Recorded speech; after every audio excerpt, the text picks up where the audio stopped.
one day, and back when my husband was not a Christian, and I had just become a Christian, he was smoking pot, and as he was walking out the door, he turned around to me and took a toke, and then he said, I have been smoking since I was 15 years old, and my mother wanted me to quit smoking pot, and I never would. And I'm not going to stop smoking weed for you, just so you know that. And then he walked out and slammed the door. And I said nothing to him. I stood up when he walked out the door, and I began to pray.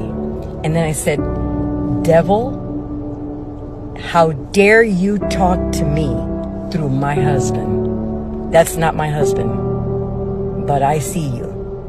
And my husband will get saved. And how dare you talk to me? Don't you dare talk to me through my husband again. And then I began to pray for my husband. Because I learned that prayer is the way. I take my prayer request to God. I don't argue with people, and I don't argue with my loved ones, because that does nothing. Arguing is the devil's way of handling things. Praying for people is God's way. And as people of God, we do it God's way. I pray for people and I love them. I love them. And when they act that way, I let it pass.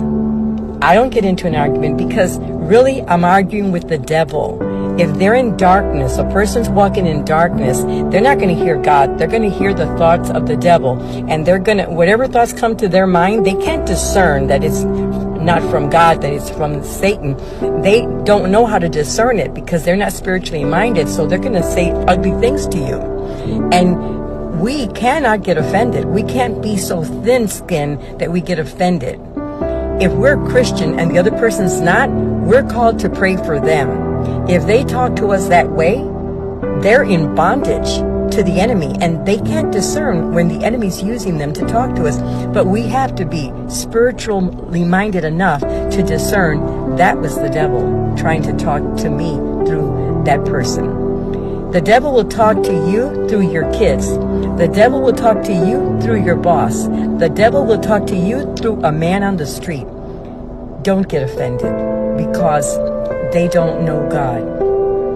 They don't know how to discern that the thoughts that are coming to their minds are meant to injure other people. Don't be so thin-skinned that you cannot discern that. Think enough of yourself